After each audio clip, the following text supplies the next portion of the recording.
partir del 21 de mayo, el control de la pandemia estará a cargo de cada municipio. Nebot anuncia que Alianza Partido Social Cristiano, creo, está definitivamente terminada, mientras que la presidenta de la Asamblea, Guadalupe Llori, afirma que darán gobernabilidad al presidente electo Guillermo Lasso. Mortal accidente de tránsito entre un bus interprovincial y un tráiler dejó al menos 9 fallecidos y 27 heridos. Más de 200 muertos en conflicto Israel-Palestina. Gobierno de Palestina solicita a la comunidad internacional que actúe para que se detengan agresiones de Israel. Muy buenas noches, amigos. Bienvenidos a la emisión estelar del Comercio TV. Aquí, lo más destacado del día. Y en la información política, mantener la gobernabilidad es uno de los retos de la nueva Asamblea Nacional, pero aunque suena fácil decirlo, solo con el paso de los días se sabrá hasta dónde son fuertes los acuerdos. Si bien los consensos permitieron elegir a las autoridades legislativas, el nuevo momento corresponde a las presidencias de comisiones que aún no se tiene claridad sobre su conformación. En política se tuesta hasta granizo, decía el expresidente de la República, Andrés de F. Córdoba. De ahí que no debe sorprender lo ocurrido durante el pasado fin de semana, que con acuerdos y todo, al final de cuentas se eligió como presidenta del Parlamento a Guadalupe Llori, quien es parte del movimiento Pachacutic. Eso es producto del diálogo, producto de una madurez política. Creo que habemos nuevos actores políticos que aparecemos en escena. Nosotros hemos dicho que es hora de ir superando estas dicotomías en la que lo pusieron al país, que generó extremos. Dejando de lado mociones que buscaban poner al frente del Parlamento a un social cristiano apoyado por independientes, UNES y hasta Creo, al final todo se rompió. Mas de eso ahora dicen no es lo importante, sino el si existirá gobernabilidad. Sobre todo porque entre la visión del gobierno y Pachacutic tienen lo que denominan líneas rojas. Justamente hablábamos de eso como una línea roja, el tema del extractivismo, ¿no? Para nosotros el agua es vida, así que eso no ha cambiado, seguimos con la misma tesis, eso sigue siendo para nosotros una línea roja y al menos, repito, el presidente ha dicho que él tampoco está de acuerdo que se contamine el agua, así que por ese lado como que vamos por un camino. Hay marcadas diferencias, sin embargo creen desde la bancada de gobierno que en el consenso para la construcción de una agenda legislativa se sobrellevarán esos temas, pues de un lado y otro se estaría dispuesto a ceder sin tener que perjudicar a nadie. Más bien creo que hay bastantes puntos de encuentro que desavenencias con, por ejemplo, con Pachacutic o con la izquierda democrática. De eso se trata esta probable agenda legislativa, de llegar a puntos de encuentro entre los distintos partidos. Durante estos días el Parlamento al menos ha presentado 2 escenarios. El uno lo ha acontecido durante su primera sesión y el otro que tiene que ver con la conformación y elección de los titulares de las 15 comisiones legislativas. Tal como se muestran las cosas, la bancada de UNES espera que lo acordado en cuanto a presidencias y vicepresidencias de comisiones se cumpla. Antes de que el acuerdo que hubiéramos hecho con el partido de gobierno y el Partido Social Cristiano, ya habíamos hablado también de varios acuerdos en torno a las comisiones. Nosotros aspiramos que esas comisiones se respeten. ¿A usted le queda todavía entonces la duda en este momento de que si es que les van a dar o no las comisiones que habían ya quedado? Bueno, si ya faltaron a un acuerdo que estaba casi por ejecutarse, uno nunca sabe. También los independientes esperan que exista igualdad al entregar la dirección de las comisiones legislativas. Se sobreentiende que de pronto el grupo de independientes podríamos tener 2 presidencias, 3 vicepresidencias, más o menos en la equidad. Será el martes 18 de mayo que luego de elegir secretario y prosecretario del Parlamento, los 137 legisladores de las distintas tiendas políticas deberán concentrarse en la división al interior de las comisiones legislativas. Para el efecto, las reuniones que plantean sus titulares se vienen dando entre bloques desde este lunes. Informó Javier Rosero. Politólogos analizan la conformación de la nueva Asamblea Nacional luego de que el oficialismo estableciera alianzas con partidos de izquierda y legisladores independientes para armar una mayoría. La elección de autoridades en la Asamblea Nacional se dio con la conformación de una nueva mayoría en el Parlamento, integrada por Pachacutic, Izquierda Democrática, Creo y asambleístas independientes. ¿Cuánto tiempo durará? Es algo que va a depender de qué temas traten.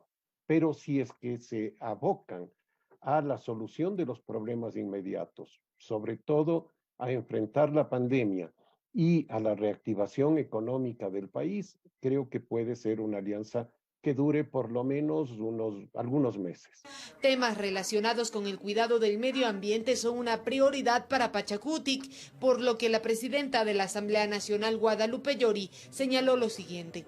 Tenemos que conformar una comisión ocasional para fiscalizar ese otorgamiento de las concesiones mineras, petroleras. ¿Podría esto dañar los lazos que existen hasta el momento entre el Parlamento y el gobierno entrante? En sí mismo el proceso de fiscalización no necesariamente. Lo que puede causar algún problema en términos sobre todo de la minería es más bien si es que Pachacutic pone por delante, por ejemplo, su planteamiento de el no rotundo a la minería. El bloque correísta UNES ha quedado fuera del grupo mayoritario, pero representa una fuerza política importante. Es una fuerza que está ahí presente. El problema que ellos tienen es que están anteponiendo a cualquier negociación el tema de revisión de los casos de justicia.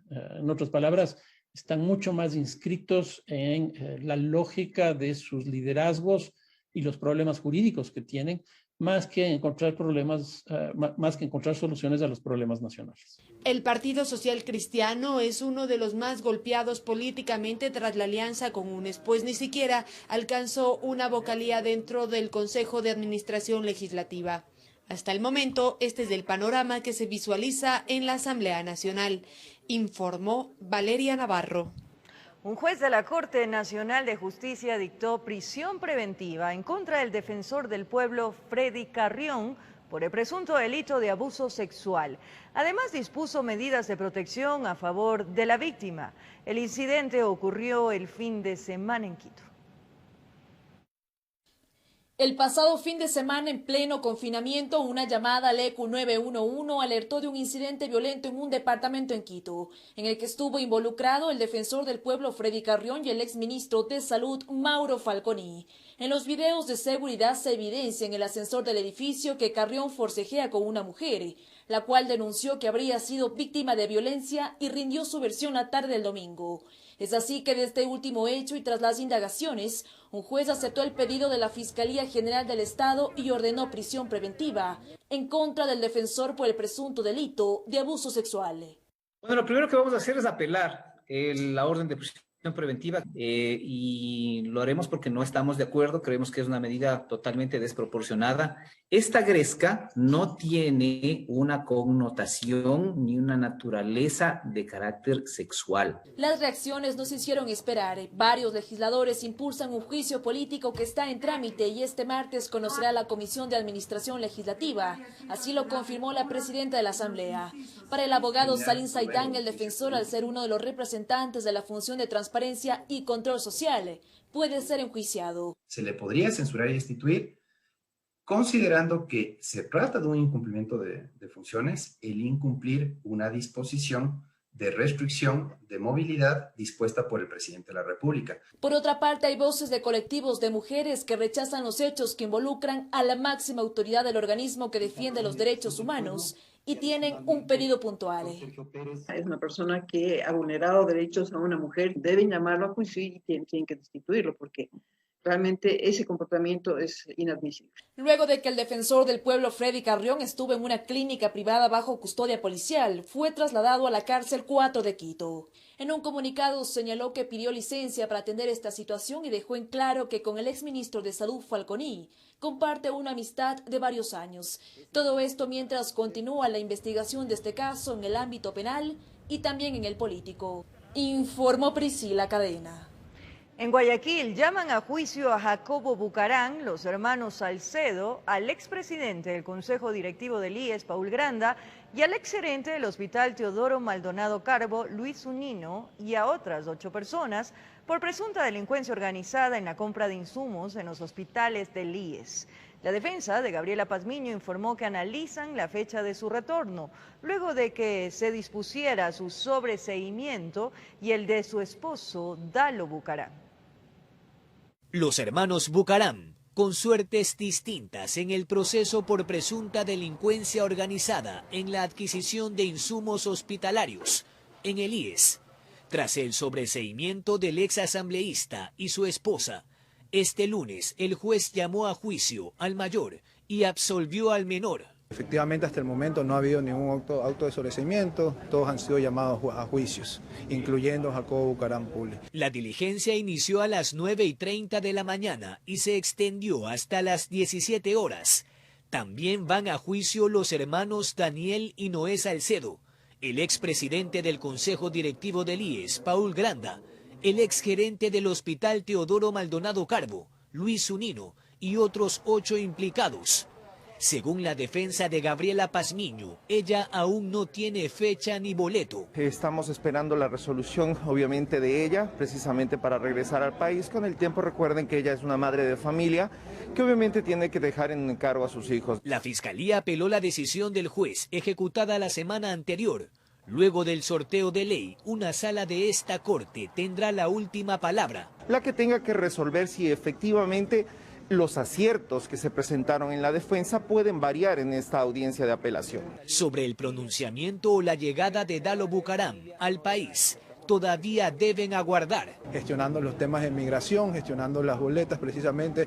En teoría él ya podría llegar prácticamente a estar aquí dentro del país. La confirmación en sí, si es que está aquí dentro del país, todavía no la tenemos. Informó Jorge Escobar. Y a esta hora nos contactamos con nuestro compañero Héctor Romero, que se encuentra en la Corte Nacional de Justicia. Desde la mañana se realiza la audiencia de vinculación en el caso Las Torres, en donde está siendo procesado el excontralor subrogante Pablo Celi. Héctor, muy buenas noches, cuéntanos cómo avanza. Adelante. Gracias, buenas noches. En efecto, alrededor de 9 horas duró la audiencia de vinculación en el caso denominado Las Torres, por el supuesto delito de delincuencia organizada, en donde están siendo investigadas alrededor de 14 personas, entre estas del ex contralor subrogante Pablo Celi, como también el ex secretario de la Presidencia José Augusto Briones. Esta mañana la fiscal sustentó para que se vincule y también se pida prisión preventiva en contra de Pablo Flores, quien se desempeñó como gerente de Petroecuador, como también Marco Antonio Flores, su padre. Pero finalmente el juez Felipe Córdoba no dio paso al pedido de la Fiscalía y ellos podrán defenderse en libertad. Escuchemos al abogado de uno de los procesados.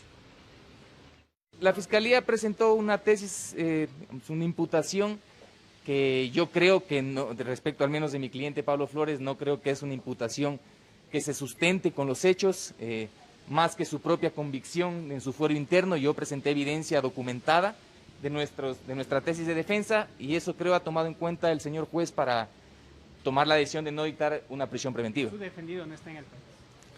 Él está en el país, claro que sí, él está en el país, él ha comparecido a declarar. Este momento con la presentación periódica tendrá que estar permanentemente vinculado al proceso y esperamos ahora en libertad, con más calma, que él pueda demostrar su inocencia. Aquí se investiga la supuesta ayuda que se había dado a la empresa No Límite para que no pague alrededor de $13 millones en glosas y también el pago de no planillas. Con esto son alrededor de 60 días que continúa la instrucción fiscal en donde estos detenidos podrán defenderse en la cárcel, en este caso el ex contralor subrogante Pablo Celi y las personas de ahora en libertad. En total, 14 personas las procesadas. Con esto regresamos de estudios. Continúas tú con más información. Buenas noches. Buenas noches, Héctor. Muchísimas gracias por esta información oportuna. Y faltan 7 días para el cambio de gobierno. En el proceso de transición, uno de los temas que ha requerido de más reuniones entre los equipos de trabajo de Guillermo Lasso y Lenín Moreno es la vacunación. A una semana del cambio de gobierno, uno de los temas que más preocupa es cómo se dará a continuación al proceso de vacunación contra el COVID-19. Sandra Argotti, secretaria técnica de planificación de la actual gestión de Lenín Moreno, indica la información que se ha proporcionado al equipo de trabajo de Guillermo Lasso. Explicando cómo fue el proceso de los laboratorios, de las contrataciones, de la firma de contratos. Hasta el 24 de mayo se prevé que 1.8 millones de personas estén inmunizadas. Los contratos con las farmacéuticas que quedan son los siguientes. En el primer semestre llega a 5.390 millones y más de varias farmacéuticas, otras 14.7 millones hasta diciembre.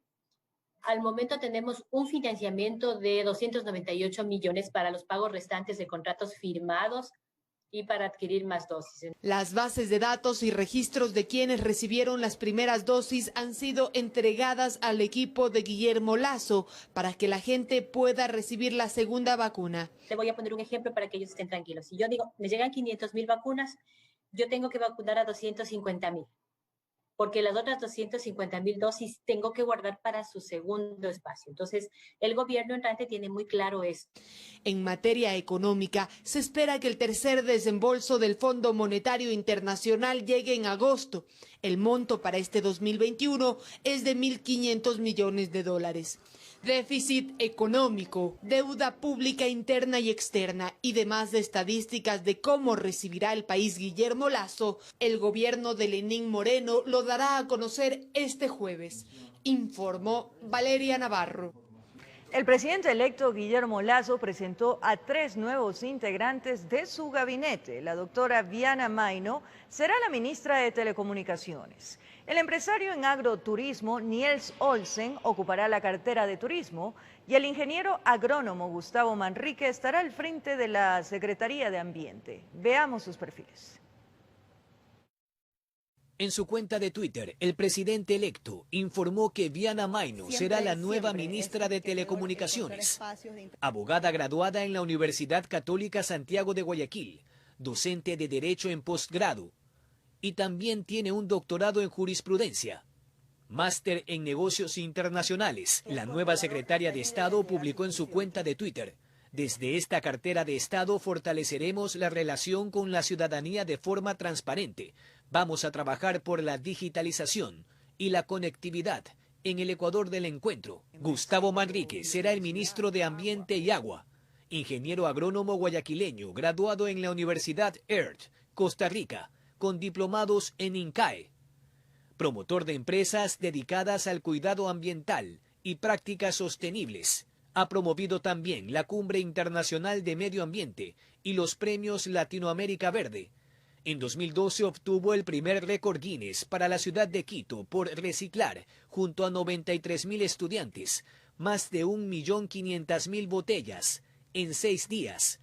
Considerado uno de los 100 líderes más influyentes en cambio climático de América Latina. Asimismo, en su cuenta le agradeció al presidente y dijo estar listo para que el Ecuador asuma un liderazgo ambiental con políticas públicas que protejan al ambiente y a las comunidades. Finalmente, Niels Olsen será el nuevo ministro de Turismo, licenciado en Administración de Empresas y Marketing, máster en Turismo Sostenible de la Universidad de Monash, Australia. Asimismo contestó en su cuenta de Twitter: acepto el reto más importante de mi vida, servir a mi país desde el Ministerio de Turismo. Con pasión y responsabilidad presento los 3 primeros objetivos: promoción para la reactivación, respiro financiero para el sector y recuperación del tren y la conectividad aérea, informó Jorge Escobar. El último fin de semana del toque de queda y estado de excepción, autoridades del Distrito Metropolitano de Quito catalogaron como una de las más calmadas, aunque con desobediencias civiles y agresiones. Recordaron que la emergencia sanitaria no ha terminado y que los operativos de control continuarán. Que las reuniones clandestinas, así como aglomeraciones, ya no son novedades, donde las medidas para evitar y alejarse de la COVID-19 quedan en segundo plano o tal vez en el olvido. A pesar de todo, al último fin de semana de confinamiento, las autoridades calificaron como el más tranquilo de todos, claro, con sus excepciones, que no podían faltar de personas en fiestas y encuentros. Este fin de semana tuvimos una reducción en clausuras, 14, y reuniones suspendidas, 20. Revelaron que se encontraron con canchas deportivas utilizadas para libar, incluso para el consumo de sustancias sujetas a fiscalización, que bares, centros de diversión para adultos, galleras abiertos fuera del horario, mejor dicho, funcionando con normalidad y respetando el horario del toque de queda, confinamiento y estado de excepción. La ferroviaria tuvimos un incidente en el cual las personas que estaban en un partido de fútbol nos agredieron con piedras y palos. A días que se termina el estado de excepción vigente desde el pasado 23 de abril hasta el 20 de mayo,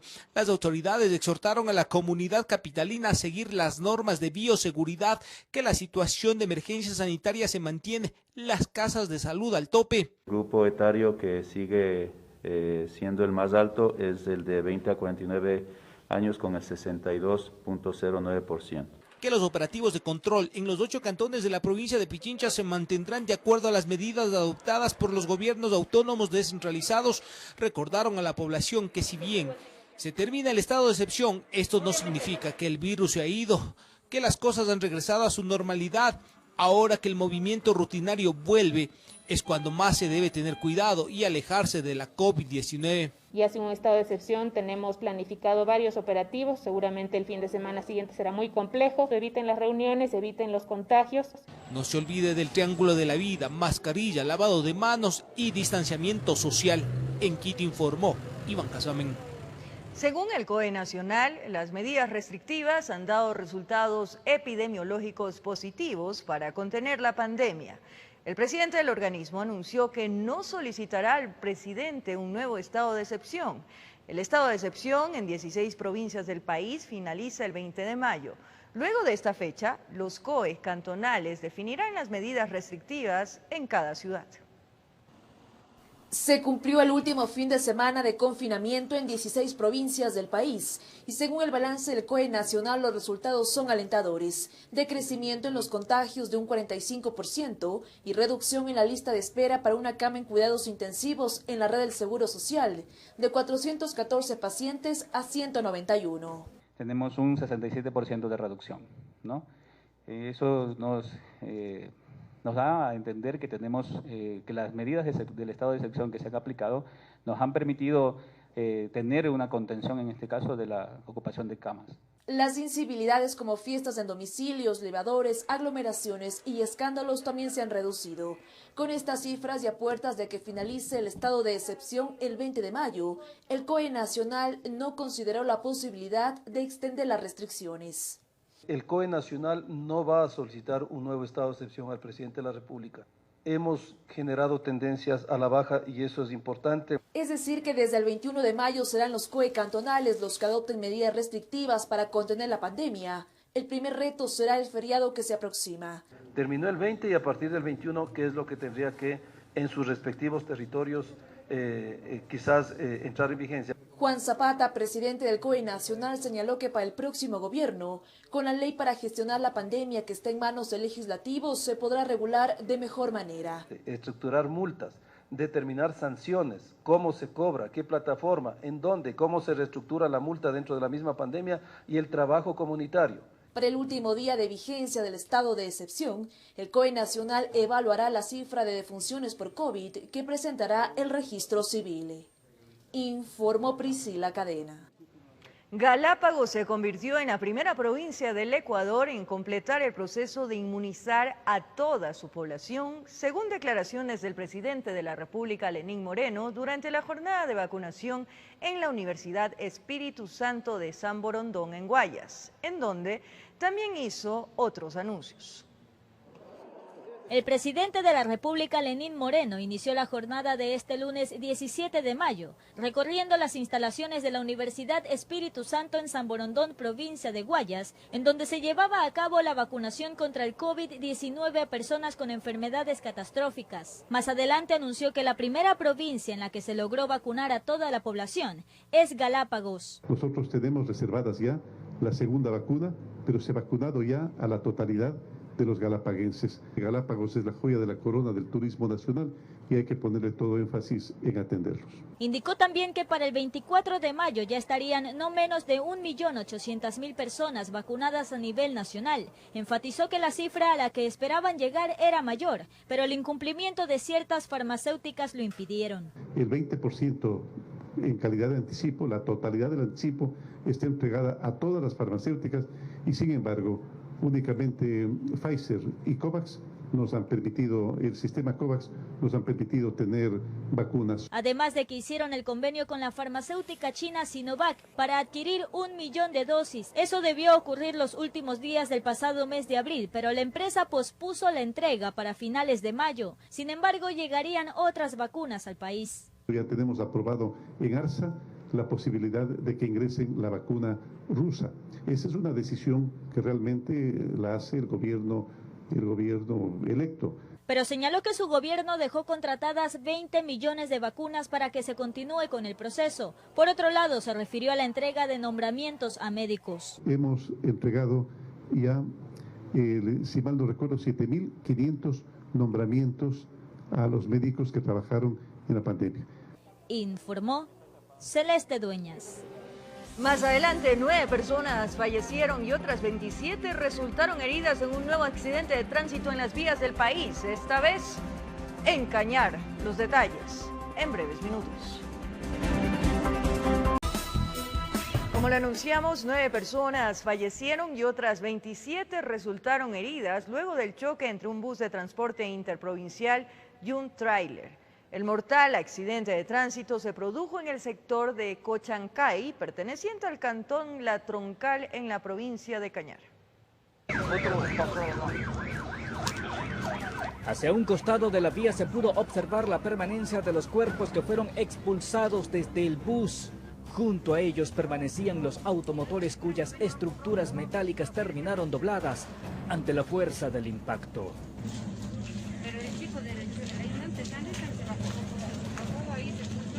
El choque entre ambos vehículos pesados habría sido frontal alrededor de las 9 horas en un tramo de la vía troncal Cochancay.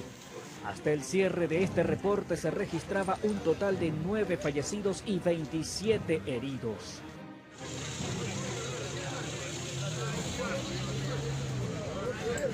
Tras la alerta generada por personal del ECU 911, de inmediato avanzaron unidades del Cuerpo de Bomberos de La Troncal y El Triunfo, ambulancias del Ministerio de Salud Pública, miembros de la Policía Nacional y otras entidades de socorro.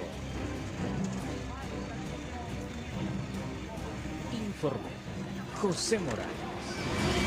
En un barrio de la parroquia de Yaruquí, un hombre fue asesinado por su pareja sentimental. La mujer aparentemente utilizó una barra de metal para golpearlo por varias ocasiones en la cabeza y terminar con la vida de su esposo. Aparentemente los problemas de pareja eran seguidos, pero la gota que derramó la copa sería que el difunto tuvo contacto con su ex conviviente y esto habría generado ira en la principal sospechosa, que según el comandante de policía del Distrito Metropolitano de Quito, en un inicio intentó armar un cuento que su esposo rodó por las gradas y no se levantó. Que esa no era la realidad, sino que él tuvo una discusión al interior de un inmueble con su pareja y que producto de esta acción ella lo agrede. En la desesperación que no respondía, familiares del hombre de 33 años de edad lo trasladaron a una casa de salud donde los galenos confirmaron su deceso. A simple vista tenía sangre en la cabeza y rostro. Agentes de la DINA sede criminalística realizaron el levantamiento del cadáver. El examen de autopsia reveló que al menos tenía 9 heridas en el cráneo provocadas por un objeto contundente. Es agredido con una vara metálica, una varilla metálica. La conviviente de 42 años de edad terminó confesando que supuestamente lo golpeó por varias ocasiones con una barra metálica. El fierro con manchas de sangre fue levantado como evidencia. La mujer fue detenida y es la principal sospechosa del crimen. La verdad es que no vivían, como se dice, bien. Las discusiones eran a cada rato. Y ya le mandaba sacando y ella no hacía caso de irse. En lo que vamos del 2021, en el Distrito Metropolitano de Quito se han reportado 49 muertes violentas. De estas, 8 han sido por arma de fuego, 14 por hechos delictivos y lo que preocupa a la autoridad policial, que 27 han sido por uso de armas blancas relacionadas a problemas en el núcleo familiar y su entorno cercano.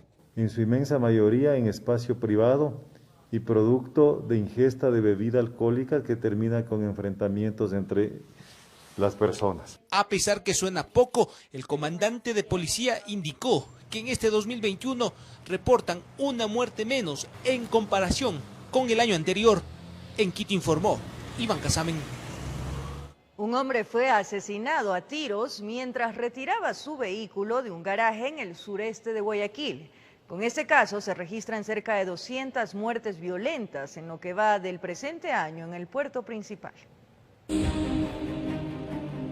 Walter Bravo Chancay, de 36 años, fue asesinado de al menos 3 disparos.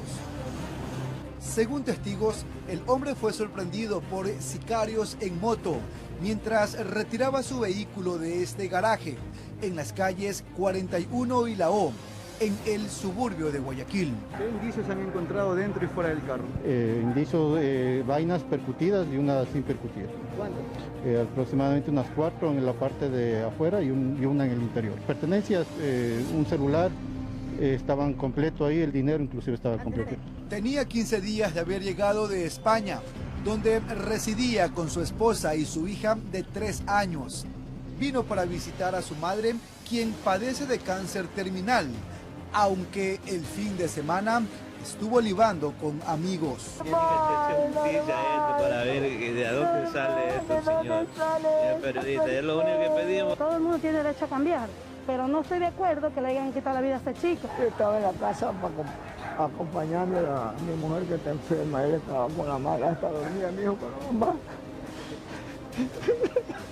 Del 1 de enero al 17 de mayo del 2021 se han registrado 20 muertes violentas en el distrito Portete, mientras que en todo Guayaquil han ocurrido 195 crímenes y a nivel nacional 769 asesinatos.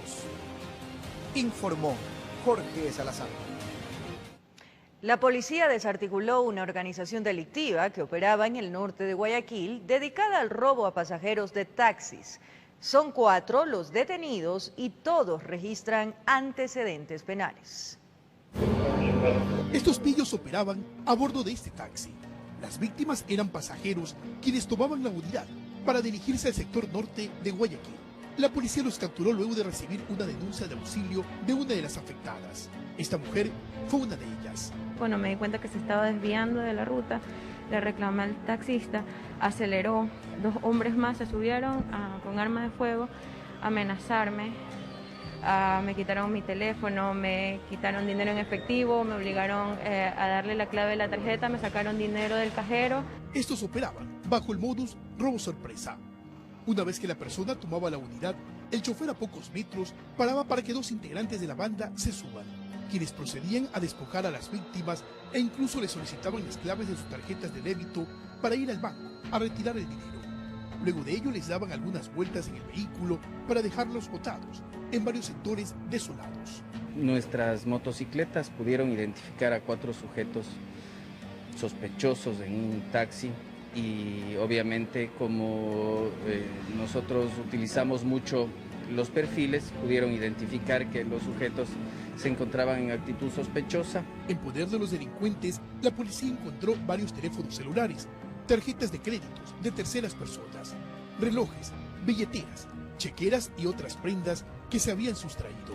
Y hay varios afectados de estas personas. Lastimosamente no pudimos identificar las armas de fuego con las que andaban. La policía judicial está investigando estos hechos, tratando de vincular a más personas relacionadas a estos crímenes. Los 4 detenidos presentan antecedentes penales por robo. Hoy están en manos de las autoridades judiciales, informó Carlos Julio Gurumendi.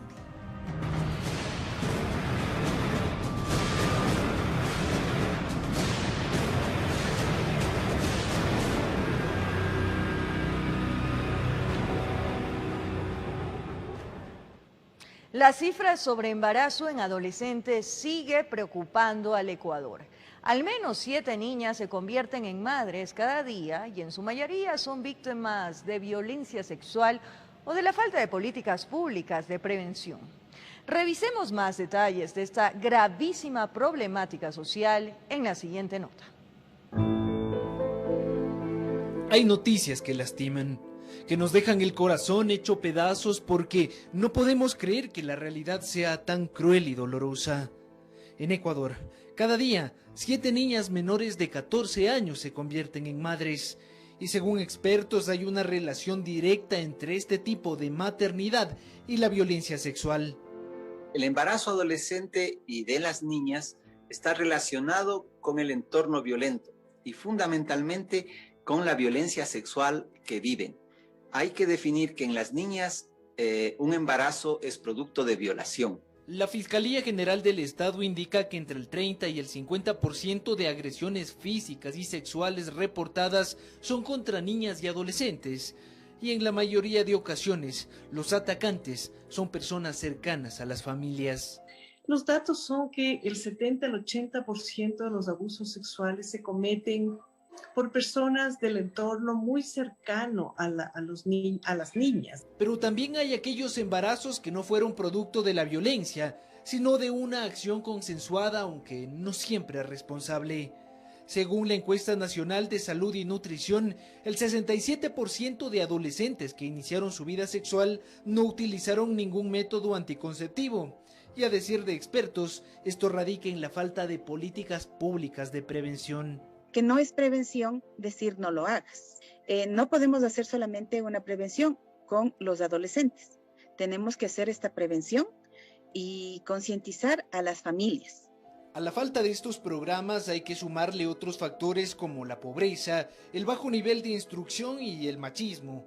Estos elementos son los causantes de que cada día en el país 158 adolescentes de entre 15 y 19 años se conviertan en madres. Que el proyecto de vida de estos adolescentes cambia radicalmente.